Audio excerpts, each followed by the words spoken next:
말씀을 가르치고 말씀대로 찬양하며 말씀으로 기도하는 화요 말씀 집회에 오신 여러분 진심으로 환영합니다.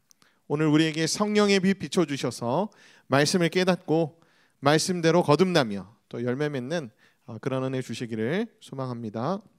우리 지난 시간에 함께 나눴던 이사야서 41장 말씀을 함께 이 시간 복습하고 오늘 본문인 말씀으로 들어가도록 하겠습니다.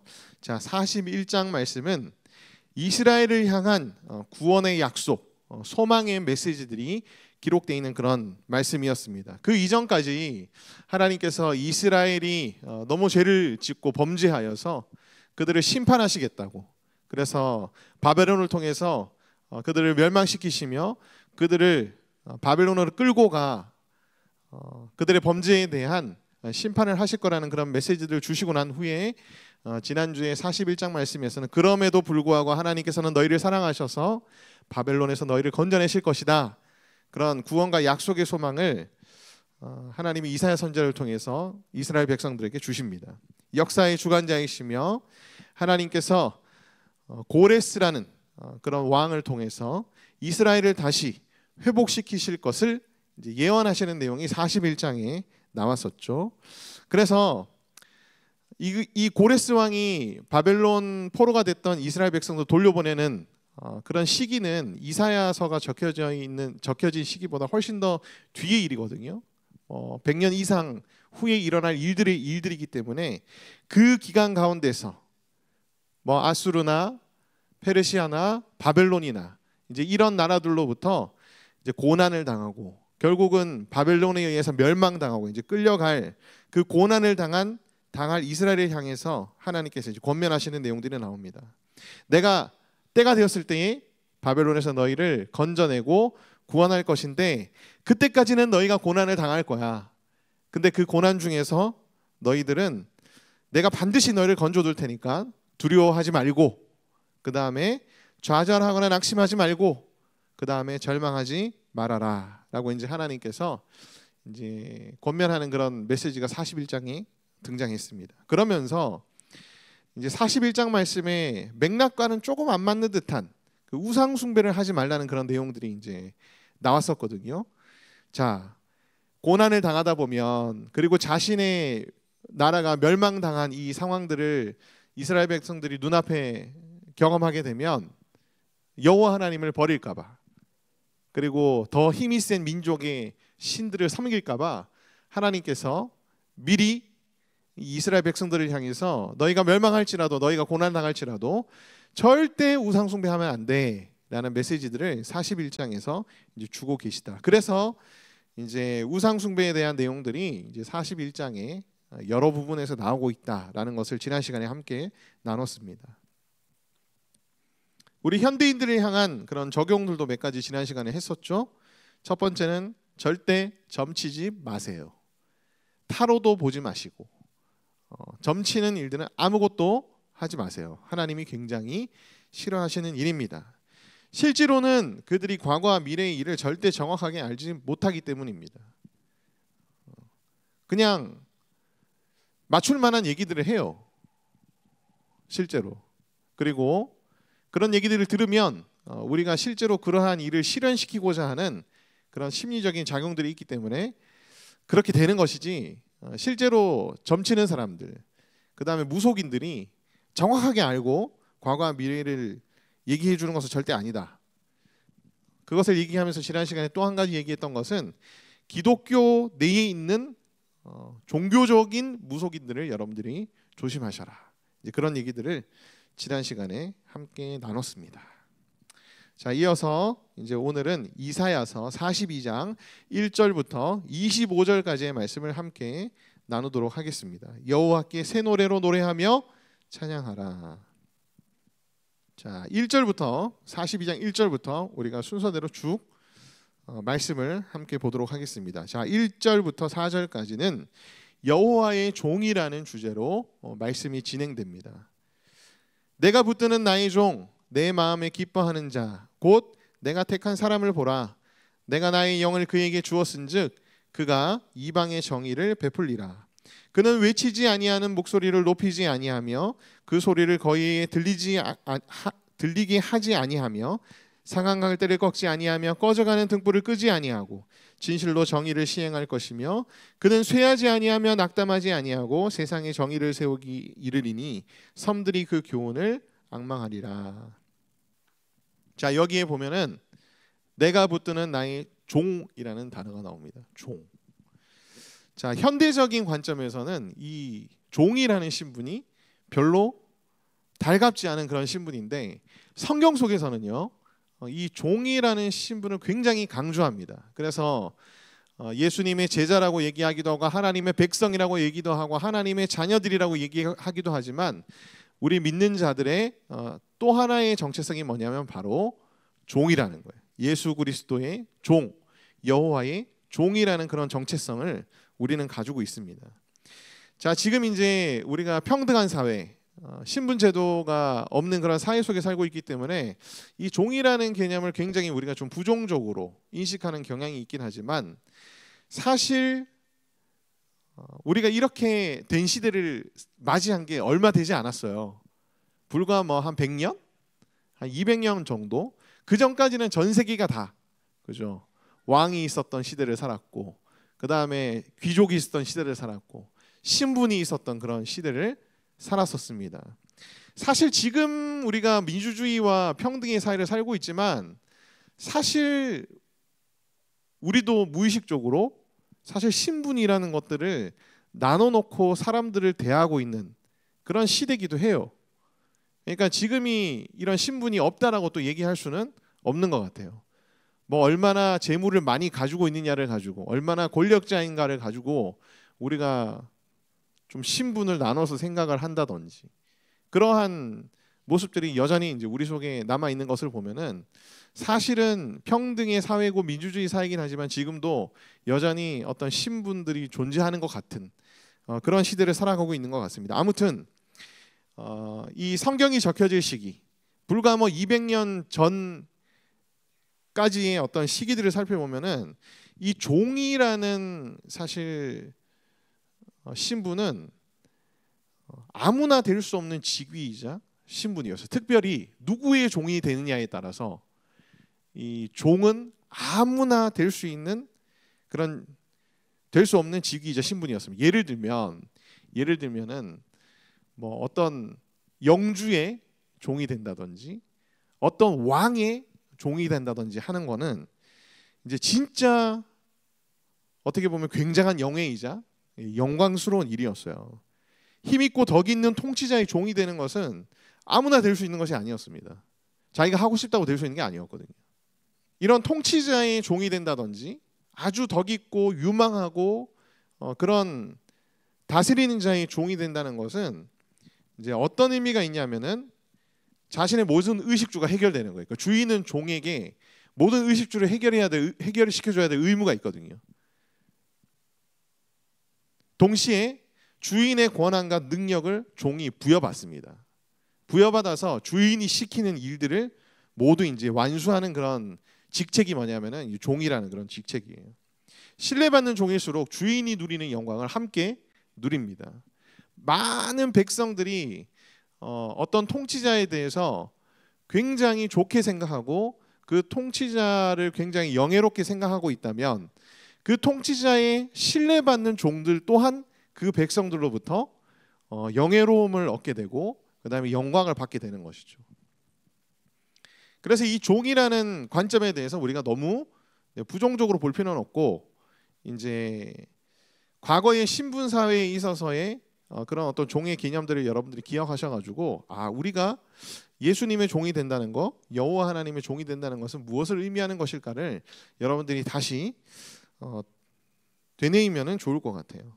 자, 그러면서 이 1절부터 4절 말씀에는 여호와의 종에 대한 그런 개념들이 나옵니다. 그래서 우리가 던져보고 싶은 질문은 뭐냐면 이 24장에 등장하는 여호와의 종은 과연 누구를 의미하느냐라는 질문을 이제 우리가 던져볼 필요가 있어요. 자, 구약 성경 전체를 우리가 살펴보면은 이 여호와의 종이라고 불린 사람들이 여러 명 등장합니다. 모세는 17번이나 여호와의 종이라는 그런 명칭으로 불려졌고요. 다윗, 여호수아는 2번씩 여호와의 종이라는 명칭으로 불려졌습니다. 이사야서의 우리 뒷부분에 43장, 44장 가면은 이스라엘 백성도 여호와의 종이라는 명칭으로 불려집니다. 이 이사야서에 나오는 이사야라든지 우리가 41장에 살펴봤던 고레스, 느부갓네살, 예레미야 이런 선지자들과 하나님께 쓰임 받았던 사람들도 여호와의 종이라고 불릴만 하겠죠, 그죠? 근데 궁극적으로는 이 여호와의 종은 누구를 의미하냐면은 하나님의 뜻과 사역을 온전히 성취한, 완성한, 그러니까 진정한 여호와의 종은 궁극적으로 누구를 의미하냐면 바로 예수 그리스도를 의미합니다. 예수 그리스도. 이 여호와의 종에 대한 얘기들이 이제 계속 등장하거든요. 이 내용들을 살펴보면은 이 여호와의 종이 궁극적으로는 예수 그리스도를 지칭하고 있다는 것을 충분히 우리가 알 수 있어요. 나아가서는 진정한 여호와의 종이신 예수 그리스도처럼 그의 길을 본받아 그의 길을 따라 여호와의 종이 된 우리 역시도 이제 여호와의 종에 포함이 될 수 있다. 확장해서 보면 우리 자체도 그러한 종이 될 수 있다. 그래서 이 이사야서 42장에 나오는 여호와의 종에 대한 교훈과 가르침들은 예수님에 대한 교훈과 가르침이면서 동시에 또한 여호와의 종이 된 우리도 진정한 여호와의 종인 예수님처럼 살기 위해서 어떻게 해야 될까를 돌아볼 수 있는 하나의 기준이 된다는 것을 여러분들이 기억하시면 될 것 같습니다.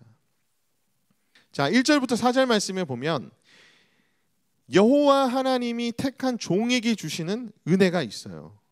자, 이 은혜는 예수 그리스도가 받으실 은혜이기도 하고 그 다음에 예수님의 길을 걸어가고 있는, 예수님을 믿고 예수님을 따르고 있는 우리 믿는 자들에게 주시는 하나님의 은혜이기도 합니다.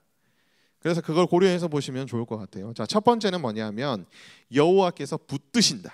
그래서 이제 1절 말씀에 보면 내가 붙드는 나의 종이라는 표현이 있습니다. 붙든다는 얘기는 뭐냐면은 떠받치고 이제 지지한다는 그런 뜻이에요. 그래서 내가 종으로 삼았기 때문에 보통 우리가 종이 되면은 막 뼈 빠지게 막 일하고 맨날 부려먹히기만 하고 그럴 것 같다 생각하지만 우리 여호와 하나님은 그런 악한 주인이 아닙니다. 우리 여호와 하나님은 자신의 종들을 굳건하게 하며 보호하며 그 다음에 세우시는 분이시다. 그래서 붙드셔서 이제 지지해 주시는 그런 분이시다. 그래서 이 여호와 하나님께서 자신이 붙드신 종에게 무엇을 보내시냐 하면 바로 능력의 근원이신 여호와의 영을 보내신다. 그래서 1절 말씀의 뒷부분에 보면 내가 나의 영을 그에게 주었은즉이라는 표현이 나옵니다. 여호와의 영을 보내셔서 이제 여호와께서 우리를 붙드시고 그 다음에 이방의 정의를 베풀게 하시는 그런 능력들을 우리에게 베풀어 주신다라는 것을 여러분들이 기억하시면 될 것 같습니다. 이 여호와의 종들은 그러면 어떻게 살고 그 다음에 어떻게 사역을 하는가? 여호와의 종. 예수님은 이렇게 하셨다는 거예요. 예수님은 여호와의 온전한 종이셨기 때문에 이렇게 사셨고 이렇게 사역했는데 어떻게 하셨느냐? 자, 첫 번째는 뭐냐면은 1절 말씀에 보면 나의 종 뒤에 내 마음에 기뻐하는 자라는 표현이 있습니다. 내 마음에 기뻐하는 자. 그러니까 여호와의 진정한 종이신 예수님은 항상 어떻게 하셨다는 거죠? 여호와를 기쁘게 했다는 겁니다. 항상 여호와를 기쁘게 했다는 거예요. 우리도 예수님을 쫓아서 여호와의 종이 된 자들인데 우리는 과연 항상 여호와를 기쁘게 하고 있는가? 여러분 어떠세요? 스스로에게 돌아보면 사실 여호와를 기쁘게 하는 것보다는 우리가 그냥 무의식적으로 항상 무언가를 선택할 때 결정할 때 누구를 기쁘게 하는 선택과 결정을 합니까? 바로 나 자신을 기쁘게 하는 선택과 결정을 우리가 할 때가 참 많습니다. 우리가 여호와의 참된 종들이 되려면 여호와를 기쁘게 하는 자들이 돼야 된다. 그러한 삶을 살아야 된다. 예수님은 그렇게 사셨으니까 우리도 그렇게 살자라고 여러분들이 적용하시면 좋을 것 같아요. 두 번째로 여호와의 종은 어떠한 삶과 어떠한 사역을 하셨느냐? 이방의 정의를 베풀었다라고 나옵니다. 1절 마지막에 보면 그가 이방의 정의를 베풀리라. 자, 이 정의라는 단어는 여러 가지로 쓰여질 수 있는데 이 본문에서는 이제 어떤 의미로 쓰여지냐 하면 하나님의 다스림과 통치가 온전히 이루어지는 상태를 정의라고 합니다. 그래서 이제 이방의 정의가 베풀어졌다는 얘기는 뭐예요? 이방 나라의 이방 사람들에게 하나님의 다스림과 통치가 온전히 이루어지고 회복되었다라는 것을 의미합니다. 따라서 이방의 정의를 베푼다는 것은 믿지 않는 자들의 영혼 가운데 정의가 베풀어져서 그들이 여호와 하나님께 돌아오고 예수님을 믿게 된다는 그런 뜻이겠죠. 또한 사회 가운데에 하나님의 다스림과 통치가 온전히 이루어져서 모든 사회의 제도와 그 다음에 모든 사회의 방향이 회복된다는 것을 의미합니다. 내일이 부모인 저에게 있어서는 정말 중요한 날입니다. 교육감 선거 날이거든요. 여러분들은 모르시겠지만 그 아이들이 배우는 교과서, 그 가르치는 커리큘럼 내용이 여러분 상상을 초월합니다. 너가 원하면 성별을 바꿀 수 있어라는 것을 공식적으로 가르칩니다. 교과서를 통해서. 그게 이제 지금 가능한 상태거든요. 그러니까 집에서 아니야라고 얘기하면은 지금 미국에서는 그런 일이 벌어지고 있죠. 그 부모를 처벌하게 돼 있습니다. 그 부모가 감옥 가요. 미국은. 그래서 막 상하원에서 지금 엄청나게 토론하고 있는 그런 영상들이 유튜브에 보면 많이 올라와 있거든요. 그러니까 미국은 우리보다 훨씬 더 빨리 이게 진행이 됐기 때문에 지금 그 사회적인 갈등이 굉장히 심합니다. 교육, 문화, 사회제도, 정치, 경제 모든 영역에서 여러분 하나님의 다스림과 통치가 온전히 이루어져야 될 줄 믿습니다. 그 일을 누가 해야 되느냐? 바로 여호와의 종이 된 자들이 해야 되는 일이라는 거예요. 우리가 할 수 있는 게 뭐가 있겠습니까? 우리에게 주어진 권한인 선거에 투표를 함으로써 우리의 권리이자 의무를 행사하는 것이죠. 여러분, 뭐 제가 어떤 진영을 얘기하는 게 아니라요. 어떠한 진영이든 성경적 가치에 부합하는 정책이 있고요. 성경적 가치에 부합하지 않은 정책이 있습니다. 여러분 그거를 진영을 선택하는 것을 넘어서 여러분들이 그것을 분별해낼 수 있어야 돼요. 그리고 이 땅에 하나님의 정의가 실현될 수 있도록 여러분들에게 주어진 권한과 의무를 행사하시면 됩니다. 그 이상은 이제 하나님께서 역사하시겠죠. 그렇죠? 자, 여호와의 종은 어떠한 삶을 살며 어떻게 사역하는가? 2절 말씀에 보면 외치지 아니하며 목소리를 높이지 아니하며 그 소리를 거리에 들리게 하지 아니하며 라는 표현이 나옵니다. 아니 성경에는 막 외쳐 부르며 하나님의 복음을 선포하고 찬양하고 하는 게 되게 긍정적으로 나오는데 갑자기 여호와의 종은 외치지 말고 목소리를 높이지 말고 그 소리를 거리에 들리지도 하지 않게 하라라는 그런 얘기들을 하죠. 자, 이 얘기는 뭐냐 하면은 이제 이 당시에 압제자들을 의식해서 하는 얘기입니다. 자, 압제자들은요 큰 목소리로 소리치면서 강압적인 폭압자처럼 독재자처럼 그렇게 이제 자신의 백성들을 이제 다스렸는데 여호와의 종이신 예수 그리스도는 절대로 그렇게 강압적이며 폭압적인 모습으로 다스리는 분이 아니시다는 것을 외치지 아니하며 목소리를 높이지 않는다라는 표현으로 이사야 선지자가 얘기하고 있는 거예요. 소리를 거의 들리지 않게 하며 라는 건 뭐냐면은 충분한 권세와 권위와 능력이 있지만 의지적으로 그렇게 하지 않는다는 것을 의미합니다. 그러니까 굉장히 인격적이며 우리를 존중해 주시는 그러한 분이 바로 예수 그리스도, 진정한 여호와의 종이시다라는 거예요.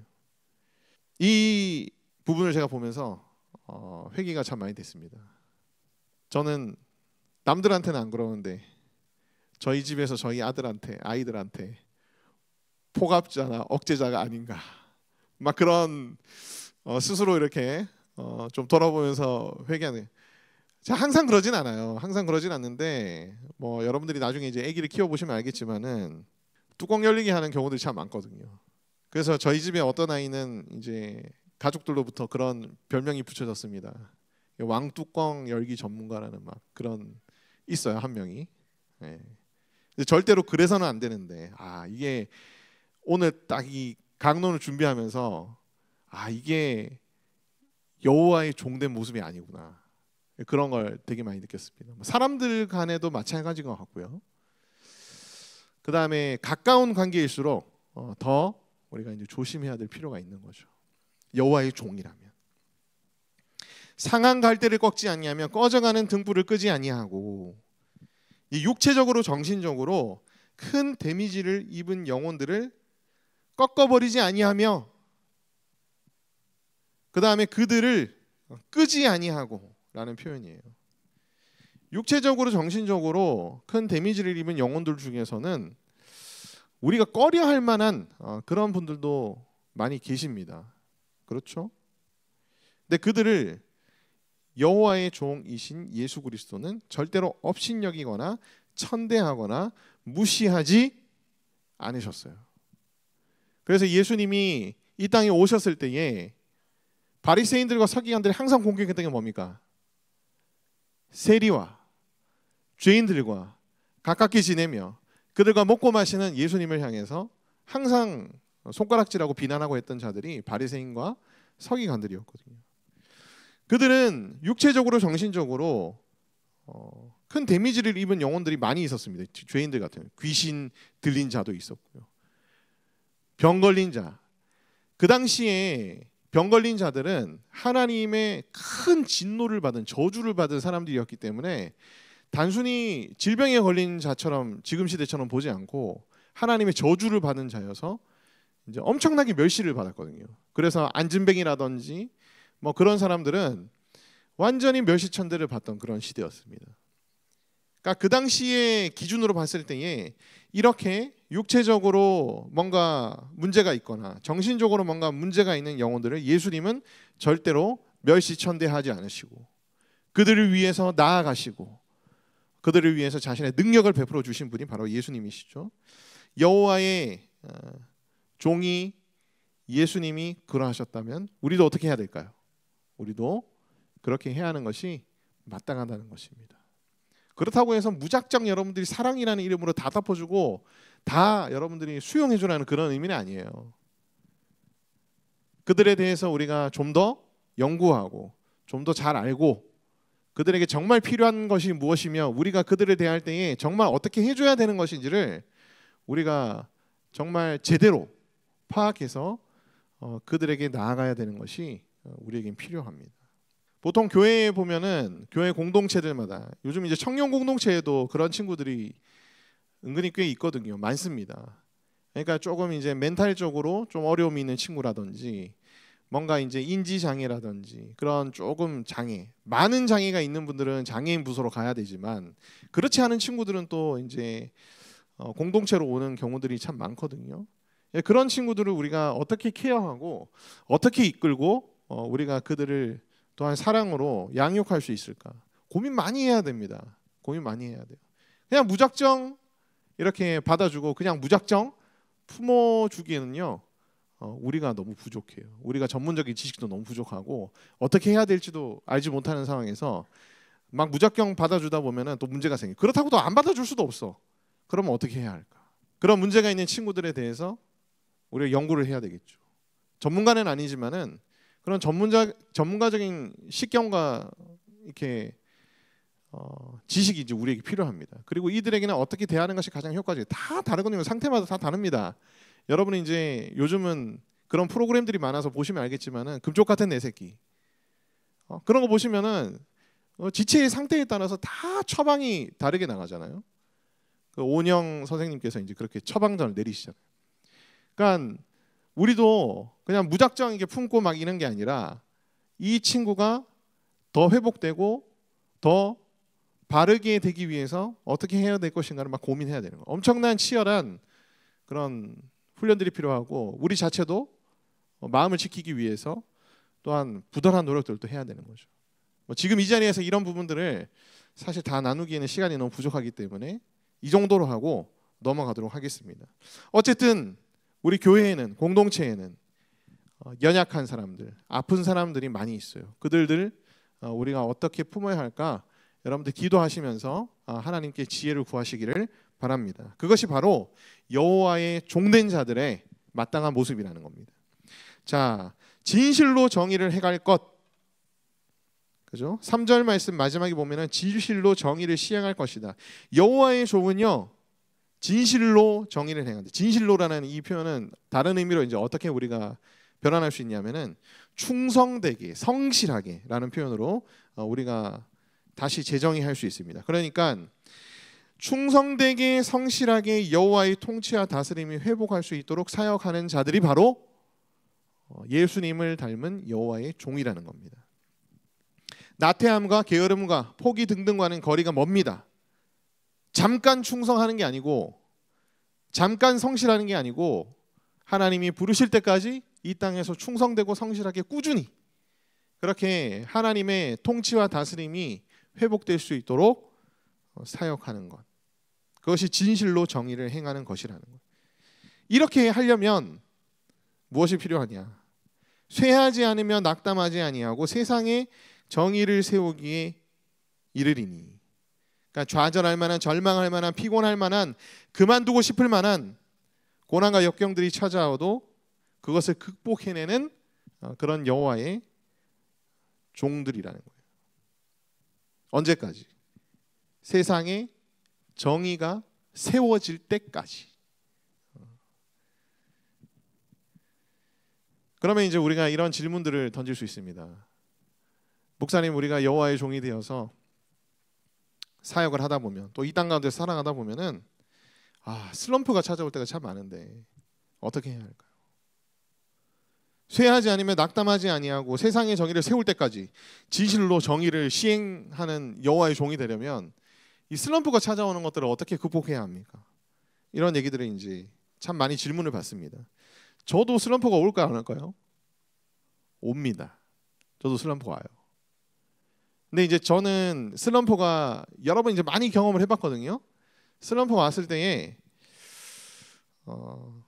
한 가지 항상 질문을 던지는 게 있어요. 저 스스로에게는. 혹시 여러분에게도 적용될 수 있으니까 들어보시고 한번 여러분에게도 질문을 던져보면 좋을 것 같습니다. 내가 뭔가를 하다가 슬럼프가 왔을 때에는 많은 경우에 있어서 내가 하고 있는 일이 처음의 목적과 본질에서 벗어나 있기 때문에 그런 경우들이 참 많았다는 것을 제가 경험적으로 많이 느끼게 됩니다. 제가 이제 설교를 하는 목사다 보니까 이제 설교를 하다 보면 이제 뭔가 막힐 때가 와요. 그러니까 그 슬럼프가 찾아올 때가 있습니다. 제가 이제 청년 공동체에서 사역할 때 이런 슬럼프가 이제 처음 찾아왔었던 때가 있었거든요. 뭔가 설교를 해도, 말씀을 전해도 계속 오늘 망한 것 같고, 뭔가 엉망진창이 된 것 같고, 지체들한테 막 은혜를 못 준 것 같고, 막 그런 생각을 막 하기 시작하면서 너무너무 힘든 거예요. 설교를 준비하는 것도 힘들고 어떻게 해야 될지도 막 모르겠고, 그런 상황들이 막 찾아왔습니다. 그럴 때 하나님께서 하나님은 저한테 항상 그 다정하게 얘기하지는 않으세요. 하나님 정말 저한테는 되게 냉정하게 티처럼 그렇게 항상 저한테 말씀하시거든요. 하나님께서 그때 제가 슬럼프 가운데 있을 때 너는 왜 설교하니? 라고 이제 저한테 질문을 던지는 그런 마음들이 있었거든요. 근데 제가 그 질문을 듣고 생각해 보니까 뭔가 지체들에게 새로운 진리를 알게 하는 목사가 되고 싶은 거예요. 내가 설교하고 싶은 목적이 내가 그런 목사가 되고 싶어서 설교를 하려고 했던 거예요. 설교를 하는 목적은 뭡니까? 하나님의 말씀과 진리가 선포되고 지체들이 그 말씀대로 이제 순종할 수 있도록, 지킬 수 있도록 하는 게 설교의 목적이잖아요. 근데 그 목적에서 제가 비껴간 거예요. 내가 이런 인정받는 어떤 목회자가 되고 싶어서 설교를 하다 보니 길을 잃어버린 거예요. 길을 잃어. 그리고 슬럼프에 빠져버린 거죠.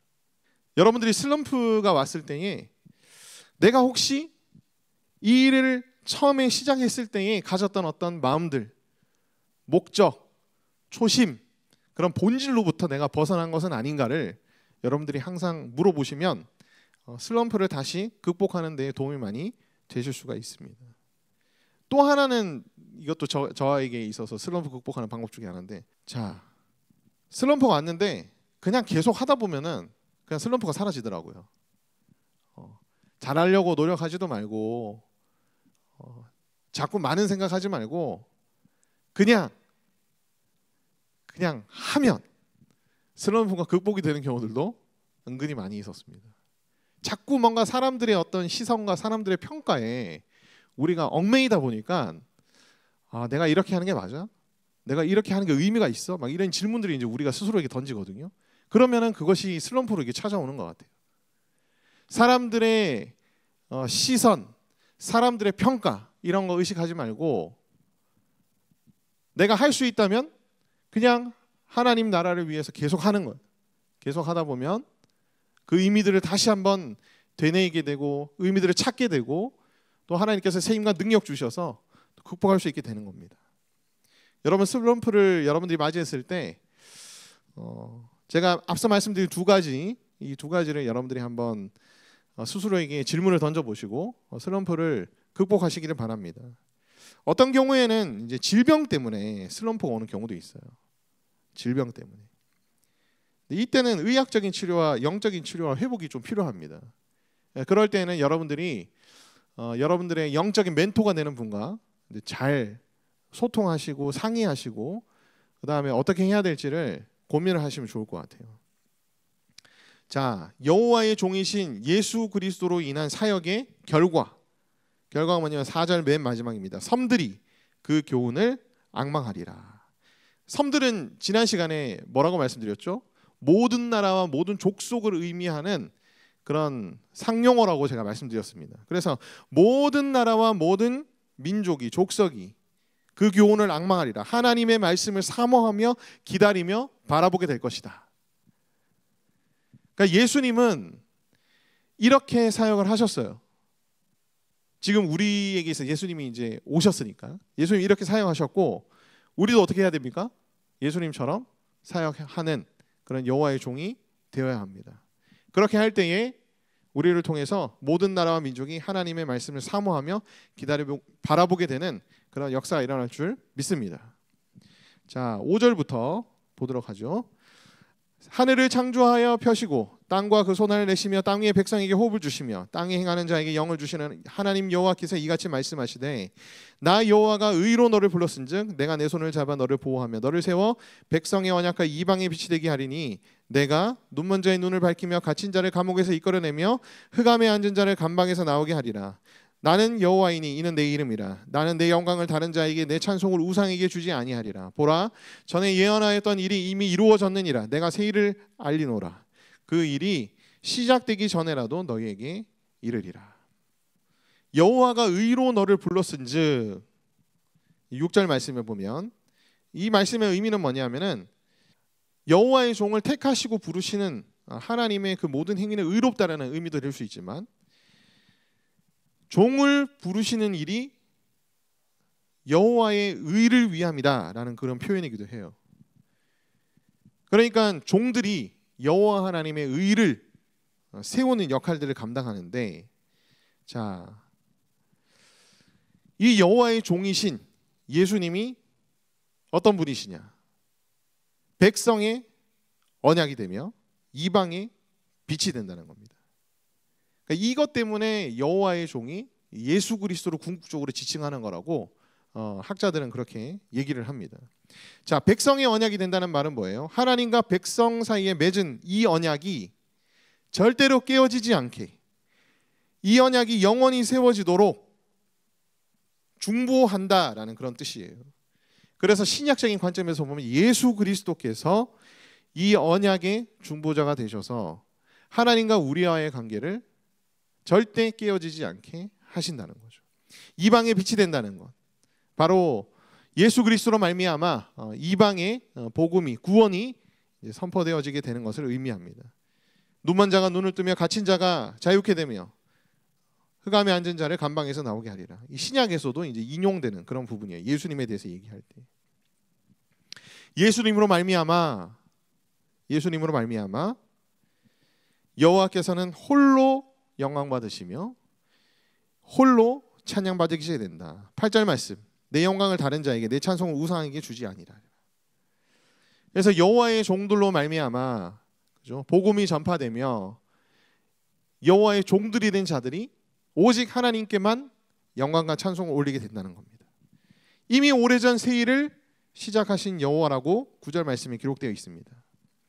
그러니까 이 일을 여호와 하나님께서는 이미 시작하셨다는 거예요. 우리는 땅 위에 새싹이 돋아나기 전까지는 거기에 무엇이 심겨져 있는지 알지 못합니다. 그게 우리의 한계예요. 그러나 우리가 알지 못하는 훨씬 전부터 이미 씨가 뿌려져서 그 뿌리가 단단히 내려지고 그 후에 이제 땅에 올라오게 되는 거잖아요. 그러니까 우리가 눈에 보이지 않는다고 해서 여호와 하나님이 아무것도 하지 않는다라고 생각해서는 안 된다는 거예요. 여호와께서는 새 일을 이미 시작하셨다는 겁니다. 예수 그리스도를 통하여 우리를 구원하실 그 역사를 시작하셨다는 거죠. 자, 10절부터 12절까지의 말씀은 여호와께서 예수 그리스도라는 진정한 여호와의 종을 통하여서 구원을 베푸실 것이기 때문에 어떻게 하라는 겁니까? 여호와를 찬송하라는 겁니다. 여호와를 찬송하라. 너희에게 비록 고난이 있을지라도 너희가 어려운 일을 당할지라도 이 구원은 이미 시작됐고 이루어졌다고 얘기할 수 있기 때문에 너희는 그 고난에도 불구하고 어떻게 하라는 말씀이시죠? 찬양하라는 말씀입니다. 찬양하는 말씀. 결국은 끝은 정해져 있고 확정되었기 때문에 지금 우리의 상황이 어떠하든지 상관없이 찬양하라는 거죠. 우리가 어떠한 상황에서도 찬송해야 될 이유에 대해서 13절부터 17절에 기록되어 있습니다. 여호와께서 용사같이 나가시며 전사같이 분발하시며 크게 외쳐 부르시며 그 대적을 크게 치시리로다. 내가 오랫동안 조용히 잠잠하고 참았으나, 그러니까 여호와 하나님께서 용사와 같이 전사와 같이 그렇게 완벽하게 전쟁이 임하셔서 승리할 때까지 어느 기간이 좀 걸린다는 거예요. 오랜 기간이 걸릴 수도 있다는 거예요. 때가 될 때까지 완벽한 승리를 위해서 준비하시는 여호와 하나님에 대한 이야기가 나옵니다. 여기 해산하는 여인도 마찬가지로 잉태를 하면은 10개월 정도를 이제 품고 있잖아요. 그 후에 이제 해산을 하게 되는데 어느 일정 기간 동안에 여호와 하나님께서 잠잠하고 참는 그 순간 시간들이 있다는 거예요. 그 시간들이 딱 끝나고 종료되는 순간 예수님은 용사같이 나가시며 전사같이 나아가셔서 완벽하게 승리하실 거라는 겁니다. 완벽하게 구원을 이루실 거라는 거예요. 그러면서 16절 마지막에 이렇게 말합니다. 내가 이 일을 행하여 그들을 버리지 아니하며. 그러니까 반드시 하나님은 자신의 종된 자들을 어떻게 하신다는 거예요? 결국에는 구원하실 것이기 때문에 우리는 어떻게 해야 합니까? 찬양받으실 여호와 하나님만을 온전히 항상 찬양하고 찬송해야 된다는 겁니다. 그런데 여호와의 종이라 불리는 자들이 농인과 맹인처럼 있음에 대해서 이사야 선지자가 한탄하며 질책하는 이야기가 18절부터 등장합니다. 많은 것을 볼지라도 유의하지 아니하며 라고 되어 있어요. 20절 말씀에 보면. 자, 유의하다라는 이 단어의 의미가 뭐냐면 울타리를 친다는 그런 뜻이거든요. 그러니까 너희가 많은 것을 보았는데 하나님의 말씀도 외우고 보고 하나님의 역사들도 봐놓고는 어떻게 했다는 거예요? 울타리를 치지 않았다는 거예요.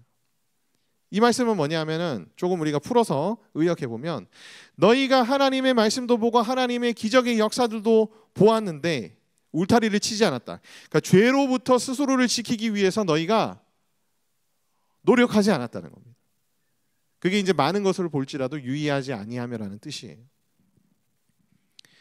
농인과 같은 맹인과 같은 여호와의 종들의 특징입니다.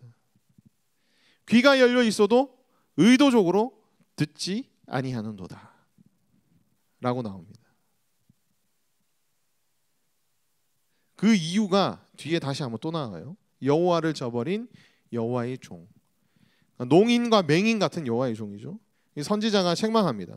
여호와께서 그의 의로 말미암아 기쁨으로 교훈을 크게 하며 존귀하게 하려 하였사오나, 이 말의 의미는 뭐냐면 여호와께서 자기의 의를 위하여 이스라엘을 기뻐하며 이스라엘로 인해 하나님의 율법 말씀을 위대하고 존귀하게 하려 하였는데 22절에 보면은 이 백성이 완전히 망해버렸다는 거예요.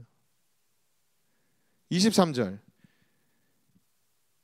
내가 이 일들에 대해서 미리 너희에게 말해 주었음에도 불구하고 경계시켜 주었음에도 불구하고 귀담아 듣는 자가 없어서 너희가 망해버렸다라고 이제 이사야 선지자가 그렇게 말합니다. 그러면서 이들의 범죄의 근원에 대해서 이제 이사야 선지자가 얘기합니다. 아까 얘기했죠. 많은 것을 볼지라도 유의하지 아니하며 귀가 열려 있어도 의도적으로 듣지 아니한 이유. 자, 24절 뒷부분에 보면 파란색으로 제가 적어놨습니다. 그의 길로 다니기를 원하지 않았다는 거예요. 자, 그의 길로 다닌다는 말은 무슨 말입니까? 삶의 방향, 그 방향을 결정하는 가치관과 생각과 마음과 태도 등등을 하나님이 정하신 길 위에 두지 않았다는 거예요. 하나님이 정하신 길로 가기를 기뻐하지 않았다는 겁니다. 하나님이 정하신 길로 가는 것을 싫어했다는 거예요. 자기 마음대로 자기 살고 싶은 대로 살았다는 것을 의미합니다. 주님의 길로 가기 싫으니까 주님이 말씀하셔도 주님이 보여주셔도 어떻게 한 거죠? 눈을 가리고 귀를 의도적으로 닫아서 듣지 않았다는 겁니다. 우리 안에 우리 마음대로 하려는 그런 죄성들이 다 있습니다. 사춘기랑 비슷해요. 영적인 사춘기. 자기 멋대로 하려는. 요즘 저희 아들이 사춘기가 이제 막내까지 이제 오기 시작했습니다. 엄마 아빠가 하지 않은 대로 안 해요. 근데 가장 큰 문제는 뭐냐면은 셋이 다 또 의견이 달라. 그 뭐 어디를 가서 뭘 먹자 해도 그 하나 정하기가 너무 힘들어. 뭘 정해도 한 명 이상은 삐져 있어.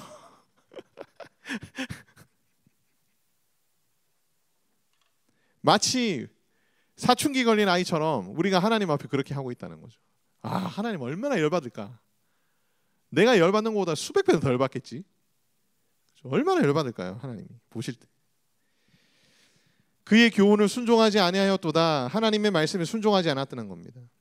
사방에서 불타오르고 있으나 깨닫지 못하며 몸은 타고 있으나 마음에 두지 않았다.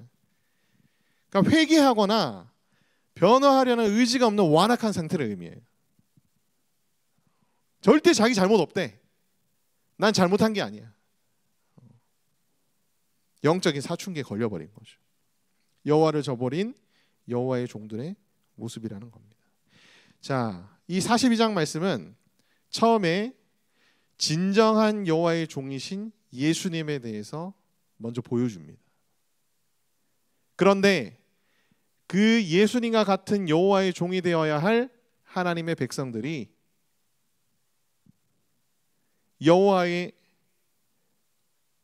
그 모든 능력과 은혜를 저버리고 타락하고 노아와 맹인처럼 돼버린 여호와의 종인 이스라엘의 모습을 또 후반부에 보여줍니다. 이 42장의 전체적인 구조가 그렇게 돼 있어요. 이 말씀이 우리에게 주는 의미가 뭐겠습니까? 예수 그리스도를 바라보고 진정한 종인 예수님과 같이 너희도 여호와의 종이 되라는 거예요. 혹여나 너희 속에 영적인 사춘기가 걸려서 이스라엘 백성들과 같이 여호와를 저버린 여호와의 종이 되어 있는 건 아닌지 너희 스스로 돌아보고 너희가 깨우치고 다시 돌이켜라 라는 것이 이 42장 전체의 맥락이다 라는 것을 여러분들이 기억하시기를 바랍니다. 결론입니다. 우리의 마음을 새롭게 하시고 여호와의 영을 충만히 부으셔서 주의 길을 즐거워하며 주의 교훈에 순종하는 여호와의 종 되게 하여 주시옵소서.